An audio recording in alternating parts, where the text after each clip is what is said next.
الحمد لله رب العالمين والصلاة والسلام على محمود رب العالمين وعلى آله الطيبين الطاهرين ومن تبعهم بإحسان إلى يوم الدين. قال النبي صلى الله عليه وسلم: من واظب على سنتي أكرمه الله بأربع خصال: المحبة في قلوب البررة، والهيبة في قلوب الفجرة، والسعة في الرزق، والثقة في الدين، أو كما قال عليه الصلاة والسلام. معزز مکرم حاضرین علماء کرام اور ہمارے مولانا ایوب صاحب ندوی مدد اللہ العالی، اللہ رب العزت کا لاکھ لاکھ شکر احسان ہے کہ اللہ رب العزت نے آج بھی اس گئے گزرے زمانے میں کچھ ایسی شخصیات اور کچھ ایسے افراد دنیا میں متحرک رکھے ہیں کہ جو دین کے ہر پہلو پر سوچتے رہتے ہیں اور بولتے رہتے ہیں، سمجھاتے رہتے ہیں، اور موقع بموقع علماء کو، حفاظ کو، ائمہ کو اپنی ذمہ داری کا احساس دلاتے رہتے ہیں. انہی شخصیات میں سے ہمارے حضرت والا بھی ہیں. ہمارے ایوب صاحب کا ہمارے علاقے سے بڑا گہرا تعلق ہے، اور ایک وقت ہمیں بھی اچھے سے یاد ہے کہ جس وقت پہل ان کی تشریف آوری ہوئی تھی تو اہل مدرسہ سے ان لوگوں نے تصحیح قرآن کے سلسلے میں ایک بات چلائی تھی. اللہ کے فضل و کرم سے وہ پورے علاقے میں چلی، اور تصحیح قرآن اور اسی طریقے سے تجوید کے ساتھ قرآن کو پڑھنا اور مدارس کے خاص طور پر مکاتب کے کو بامقصد بنانا، اس پر حضرت نے بڑی محنتیں کی. اور یہی نہیں بلکہ جو ہے اطراف میں کافی آپ سے متعلق جو ہے شاخیں بھی چلتی رہی، اور زبان سے جو چیزیں ہم امت میں لانا چاہتے ہیں وہی چیزیں اگر ہمارے عمل میں آ جائیں، اور یہی مسنون طریقہ اور یہی صحابہ کا طریقہ تھا کہ وہ جو کچھ سنتے تھے اللہ کے رسول سے اس پر عمل کرتے تھے. تو اس وجہ سے یہ بہت وقت کی ایک سلگتا ہوا موضوع ہے، اور اس پر ہم لوگوں کو بہت سنجیدگی سے سوچنا چاہیے، اپنا جائزہ لینا چاہیے. اب ظاہر سی بات ہے آدمی کوئی بھی عمل کرے گا تو ایک تو بنیادی چیز یہ ہے کہ اس کو یہ سوچنا چاہیے کہ وہ دو حال سے خالی نہیں ہے. یا تو وہ عمل شریعت کے مطابق ہوگا یا شریعت کے خلاف ہوگا. شریعت کے مطابق ہوگا پھر یہ کہ شریعت کے مطابق جو ہے وہ بھی دو حال سے خالی نہیں. رسول اللہ صلی اللہ علیہ وسلم کے بتلائے ہوئے طریقے کے مطابق قول رسول، فعل رسول، تقریر رسول کو لیے ہوئے ہوگا، یا منمانی طریقے سے وہ آدمی جو ہے اس کو انجام دے گا. ظاہر سی بات ہے کہ عمل کرنے میں جب آدمی یہ سوچ لے کہ مجھے شریعت کے مطابق ہی عمل کرنا ہے، تو پھر آگے بڑھ کے یہ کیوں نہ سوچے کہ بھئی شریعت کے عمل کو مسنون طریقے سے کرنا ہے. یہ اصل روح ہے شریعت کی. اور سنت پر جو ہے قرآن اور حدیث میں جو رسول اللہ صلی اللہ علیہ وسلم کی اقتداء اور اتباع اور رسول اللہ صلی اللہ علیہ وسلم کے نمونوں کے سامنے رکھ کے زندگی گزارنا، اور سنت میں بطور خاص وہ روایت ہے کہ جس میں رسول اللہ صلی اللہ علیہ وسلم کی سنت کے اقتداء کے فضائل ذکر کیے گئے بے شمار ہیں. تو اس وجہ سے یہ ایک مسئلہ ایسا ہے کہ اس میں ہر ایک آدمی کو یہ سوچنا چاہیے کہ جب میں ایک جائز عمل کر رہا ہوں تو اب اسی جائز عمل کو اگر ہم رسول اللہ صلی اللہ علیہ وسلم کے نمونے کو سامنے رکھتے ہوئے کریں گے تو وہ جائز عمل مسنون عمل بن جائے گا. سمجھے نہیں؟ تو کہنے کا ماحصل یہ ہے کہ ایک موضوع اس پر تفصیل سے انشاءاللہ بات حضرت مولانا فرمائیں گے. لیکن انہوں نے مجھے حکم دیا کہ بھئی ابتدائی کچھ بات آپ سے ذکر کی جائے. تو یہ ایک روایت مختصر سی میں نے آپ کے سامنے پڑھی ابھی. اس میں رسول اللہ صلی اللہ علیہ وسلم ارشاد فرماتے ہیں کہ من واظب علی سنتی اکرمہ اللہ باربع خصال، کہ جو فرد بھی، جو شخص بھی میری سنت پر مواظبت کرے گا. مواظبت کا مطلب ہمیشہ کرنا، سمجھے نہیں؟ یہ نہیں کہ بھئی ایک سنت کو کبھی کر لیا پھر چھوڑ دیا، پھر کیا پھر چھوڑ دیا، یہ نہیں، بلکہ ہمیشہ کرتا رہے گا تو اللہ اس کو 4 چیزوں سے نوازے گا. یعنی آتاہ اللہ، رزقہ اللہ نہیں ہے، بلکہ اکرمہ اللہ. اعزاز اور اکرام کے ساتھ جو چیز دی جاتی ہے اس کو اکرام کے ساتھ دینا، تو اللہ اس کو اعزاز اور اکرام کے ساتھ 4 چیزیں عطا فرمائے کہ 4 جو ہے خصال اور 4 عادتیں اور 4 اچھی چیزیں اس کو سے نوازیں گے. ایک چیز یہ کہ المحبت فی قلوب البررہ، نیک لوگوں کے دل میں اس کی محبت کو اللہ ڈال دے گا. اب اللہ لگائیے کتنی بڑی نعمت کہ نیک لوگوں کے دل میں اللہ تعالیٰ سنت پر مواظبت کرنے کی محبت ڈال دیتے ہیں. ظاہر سی بات ہے کہ جتنے نیک لوگ ہیں وہ مکہ جائیں گے، مدینہ جائیں گے، عمرہ کریں گے، حج کریں گے، ہر جگہ جو ہے وہ ہاتھ اٹھائیں گے. تو اب غیر شعوری طور پر اللہ رب العزت اپنے محبوب کے طریقے کے اختیار کرنے والے کی محبت ان کے دل میں ڈال دے. اب ظاہر سے ہے اپنے محبوبین کے لیے نیک لوگ جہاں جہاں ہاتھ اٹھائیں گے اس میں آپ کا ہمارا حصہ لگے گا، سنت کو زندہ کرنے والے اور سنت پر مواظبت کرنے والے. تو یہ بہت بڑی خوشخبری ہے اور بہت بڑی، یہ کہنا چاہیے کہ ایک بشارت ہے اور بڑا یہ کہنا چاہیے سنت پر مواظبت کرنے کا بڑا انعام، سمجھے نہیں؟ کہ جو ہے نیک لوگوں کے دل میں اس کی محبت کو اللہ ڈال دیں گے. اور وَالْهَيْبَةُ فِي قُلُوبِ الْفَجَرَةِ، اور جتنے فسق و فجور اور ظالم جابر قسم کے لوگ ہیں ان کے دلوں میں ہیبت کو ڈال دیں.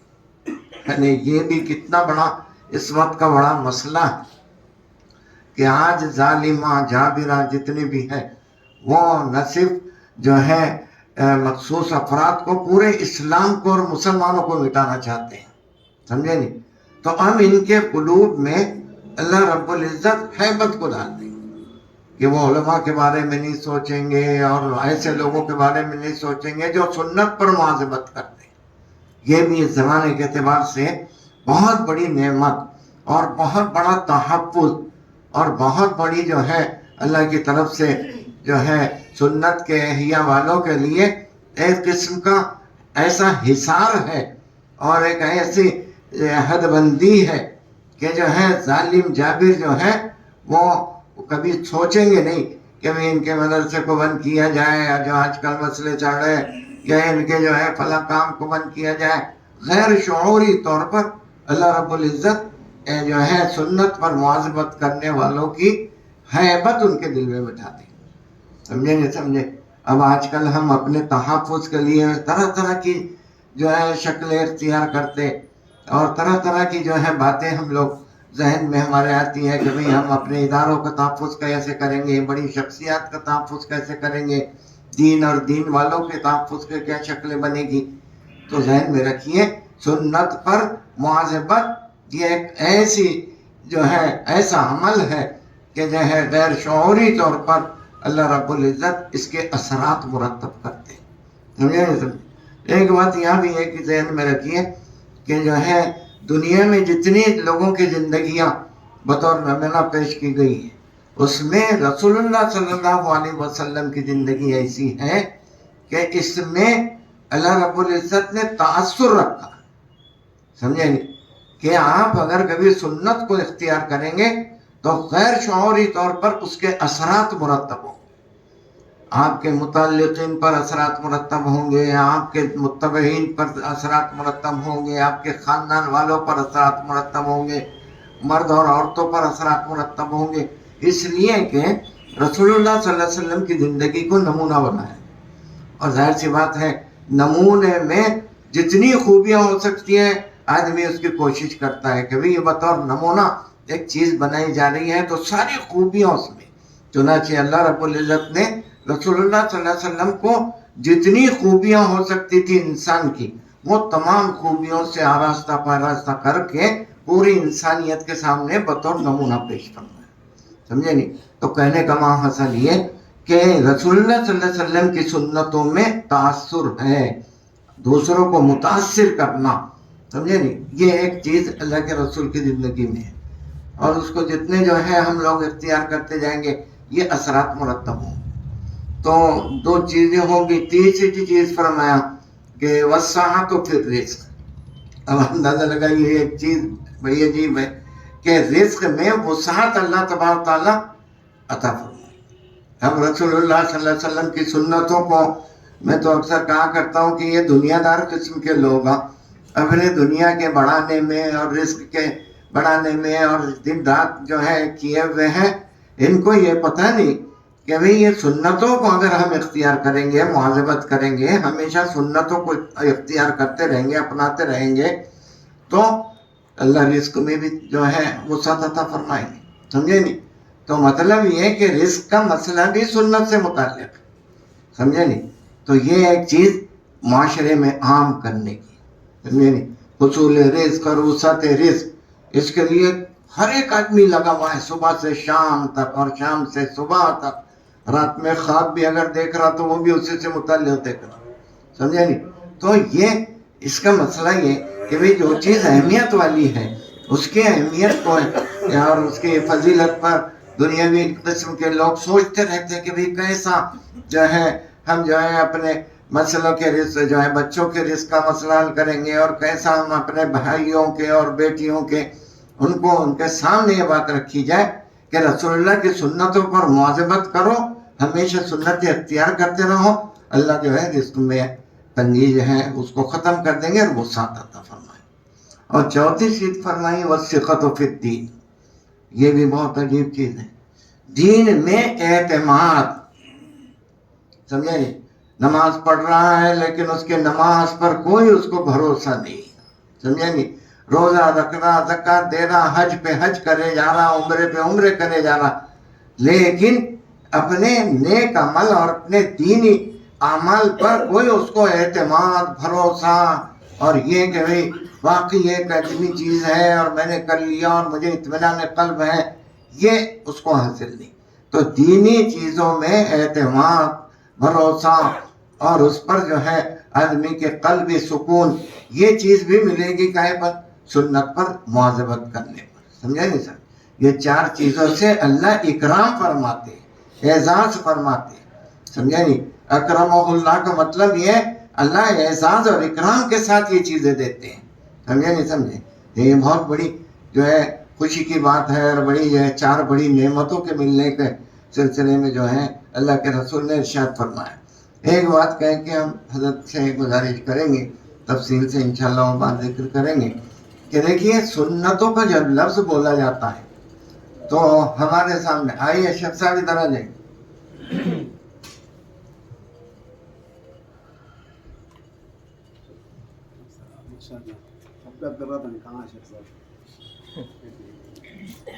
سنتوں کے سلسلے میں جب بات کی جاتی ہے کہ بھئی رسول اللہ صلی اللہ علیہ وسلم کی سنت زندگی جائے تو ہمارے ذہن میں کیا آتا؟ نماز، روزہ، زکوٰۃ، یہ نماز، روزہ، حج، بس یہ مخصوص اعمال. اور ہم بس یہ معلوم کرنے کے پیچھے رہتے کہ بھئی جو ہے فجر کی سنت کیسی پڑھی جائے، نماز فرض نماز کیسی پڑھی جائے، رسول اللہ صلی اللہ علیہ وسلم کی عبادتی لائن کی سنت ہے. بہت اچھی بات ہے، یہ چیزیں تو یقیناً سنت کے مطابق ہونی چاہیے. لیکن ذہن میں رکھیے یہ سنت کا لفظ پوری زندگی ہے اللہ کے رسول کا جو ہے سنت، پوری زندگی. سمجھے نہیں سمجھے؟ جوتا کیسے پہنا جائے گھر میں جو ہے ہم یہ تو سمجھ میں ہمارے پیچھے نظر رہتا ہے کہ مسجد میں کیسے داخل ہوں. کبھی آپ نے سوچا کہ بھئی گھر میں کیسے داخل ہو؟ سمجھے؟ تو یہ گھر میں کیسے داخل ہو؟ اب ہم یہ کہ بھئی یہ تو سمجھتے ہیں کہ بھئی مسجد میں آپ جائیں گے تو کون سی نیت پڑھیں گے اور یہ لیکن یہ کبھی ذہن میں نہیں آتا کہ گھر میں جائیں گے تو کون سی نیت پڑھیں گے, کون سی دعا پڑھیں گے. رسول اللہ صلی اللہ علیہ وسلم کا کیا معمول تھا. اور یہی نہیں, پیسہ کمائیں گے تو اس میں کیا طریقہ مسنون ہے, سمجھے نہیں سمجھے. حتیٰ کہ جو ہے اپنے معاملات معاشرات سب میں رسول اللہ صلی اللہ علیہ وسلم کی زندگی نمونہ ہے, سمجھے نہیں. یہ چیز ختم ہوتے چلے جا رہی. سنتوں کا لفظ بولے کہ بھائی سنت کے مطابق عمل کرو تو بس ہمارے ذہن میں آئے گا بھی نماز پڑھو, روزہ رکھو, بس اس کی سنتیں ہم ڈھونڈ کے اس پر عمل کریں. لیکن کبھی یہ نہیں آئے گا کہ بھائی سنتوں پر عمل کرو کا مطلب شادی بیاہ بھی سنت کے مطابق کرو, سمجھے نہیں سمجھے. غمی اور خوشی کو بھی سنت کے مطابق اختیار کرو. حتیٰ کہ راستہ چلو, سمجھے نہیں, کپڑا پہنو, یہ سب ٹوپی پہنو, کپڑا پہنو, کوئی بھی چیز جو ہے اختیار کرو, ہر چیز میں سنت رسول کو دیکھنے کی ضرورت ہے. اس لیے کہ اللہ کے رسول کو اللہ تبارک و تعالیٰ نے مخصوص اعمال میں نمونہ نہیں بنایا, سمجھے نہیں. وَلَكُمْ فِي رَسُولِ اللَّهِ أُسْوَةٌ حَسَنَةٌ, یہ رسول اللہ پوری ذات, پوری زندگی بچپن سے لے کے وفات تک کے, سمجھے نہیں سمجھے, یہ ساری چیزیں نمونہ ہیں. اس وجہ سے اللہ رب العزت نے اپنے پیارے حبیب کو جو زندگی عطا فرمائی وہ ایسی جچی تلی اور ایسی منتخب اور ایسی جو ہے زندگی عطا فرمائی کہ آج 1400 سال گزرے, لیکن 1400 سال گزرنے کے بعد بھی رسول اللہ صلی اللہ علیہ وسلم کی ذات اپنے صفات کے ساتھ محفوظ ہے. رسول اللہ صلی اللہ علیہ وسلم کی ذات کے بارے میں اگر کوئی غلط بیانی سے کام لیتا ہے پوری دنیا کھڑے ہو جاتی ہے, ان سے کوئی نہیں کہتا, اپنے غیر سب کھڑے ہو جاتے کہ یہ غلط ہے, سمجھے نہیں. یہ جو حفاظت اللہ کے رسول کی ذات کی گئی وہ اسی وجہ سے کی گئی کہ انسان اس کو نمونہ بنائے, سمجھے نہیں سمجھے. تو ماحصل کہنے کا یہ ہے دوستوں کہ یہ جو موضوع ہے اس پر ہم لوگوں کو, اہل علم کو, علماء کو, حفاظ کو, ائمہ کو اور مقتدی جو لوگ ہیں ان کو بہت سنجیدگی سے سوچنا چاہیے اور ایک ایک چیز معلوم کر کے اس پر عمل کیجیے, سمجھے نہیں سمجھے. یہ ایک ایسی چیز ہے کہ جس کے یعنی یہ کہنا چاہیے 1000 تقریریں آپ کریں اور ایک سنت پر عملاً آپ جو ہے اس کا مظاہرہ کریں. ان 1000 تقریروں سے یہ ایک جو عمل ہے یہ اس سے زیادہ مؤثر ثابت ہوگا. صحابہ کرام رضوان اللہ علیہ مجمعین کے زمانے میں لمبی چوڑی تقریریں نہیں ہوتی تھی, 2 گھنٹے 4 گھنٹے کے پروگرام نہیں ہوتے تھے, لیکن ایک ایک صحابی نمونہ تھے, سمجھے نہیں. ایک ایک صحابی کے ایک ایک عمل کو لوگ جو ہے اختیار کرتے تھے. وہ چلتے تو لوگ دیکھتے تھے, وہ جو ہے اگر کہیں بیٹھتے تو لوگ دیکھتے تھے, وہ روتے تو دیکھتے تھے کہ کیوں رو رہے, کیسے رو رہے, سمجھے نہیں. وہ ہنستے تو لوگ دیکھتے تھے, سمجھے نہیں. وہ اگر پھل کھا رہے تو وہ یہ دیکھتے تھے کہ بھئی یہ کیسے کھا رہے اور اس کو اختیار کرتے تھے. تو کہنے کا مقصد یہ کہ سنت کو اپنی زندگی میں اختیار کرنا مطلب اپنی زندگی کو قیمتی بنانا, اپنے عمل کو جو ہے قیمتی بنانا اور اپنی زندگی کو قیمتی بنانا اور اپنی زندگی کو سنوارنا, سمجھے نہیں سمجھے. اس لیے کہ آج ہم یہ دیکھ رہے ہیں کہ بھئی انسان سنورا جا رہا ہے. سنورنا کا مطلب کیا, آئینے کے سامنے کھڑا ہوا ہے, لوگوں کے سامنے جا رہا تو سنور کے جا رہا, سمجھے نہیں سمجھے. لیکن کبھی ہم نے یہ نہیں سوچا ہمیں اپنے خدا کے سامنے بھی جانا ہے, اور خدا کے سامنے سنور کے کون جائے گا, وہ جو اس کے حبیب پیارے رسول حضرت محمد صلی اللہ علیہ وسلم کی شباہت کو لے کے جائے, سمجھے نہیں سمجھے. ہمارا سنورنا یہ نہیں ہے کہ غیروں کے طور طریقے اختیار کر کے اور غیروں کے جیسے بال اور غیروں کے جیسی جو ہے شکل اور غیروں کے جیسے جو ہے لباس اور غیروں کے جیسے جو ہے ہمارے جو ہے کھانے پینے کی چیزیں, برتنے کی چیزیں, یہ چیزیں وہاں چلے گی نہیں. وہاں تو اللہ رب العزت اپنے پیارے حبیب کی شباہت کو دیکھنا چاہیں گے. تو کہنے کا مقصد یہ کہ خود بھی سنورے, دوسروں کو بھی سنوارے, اور سنورنے اور سنوارنے کے لیے رسول اللہ کی زندگی کو سامنے رکھے, سمجھے نہیں سمجھے. تو خیر کہنے کا مقصد یہ کہ یہ موضوع بہت اہمیت کا حامل ہے اور اس میں ہر ایک آدمی کو جو ہے بہت سنجیدگی سے سوچنے کی ضرورت ہے اور اس پر عمل پیرا ہونے کی ضرورت ہے. اللہ رب العزت ہمارے اس مختصر سے نشید کو قبول فرمائے اور اس کے اثرات ہمارے اوپر مرتب فرمائے، اور یہ ایک مسئلے کو ہم لے کے یہاں سے جائیں اور اس پر زندگی بھر عمل کرتے رہیں، اور دوسروں کو بھی نمونہ بن کے جو ہے یہ پیش کرے کہ بھی رسول اللہ کی زندگی ایسی تھی۔ اللہ رب العزت ہمارے اس مختصر سی بات کو بھی قبول فرمائے، اور حضرت جو آپ سے تفصیل سے خطاب فرمائیں گے اس کو جو ہے دل کے جو ہے ذریعے سماعت فرمائے، اور اس پر عمل کی نیت سے جو ہے سماعت فرمائے۔ وآخر دعوانا الحمدللہ۔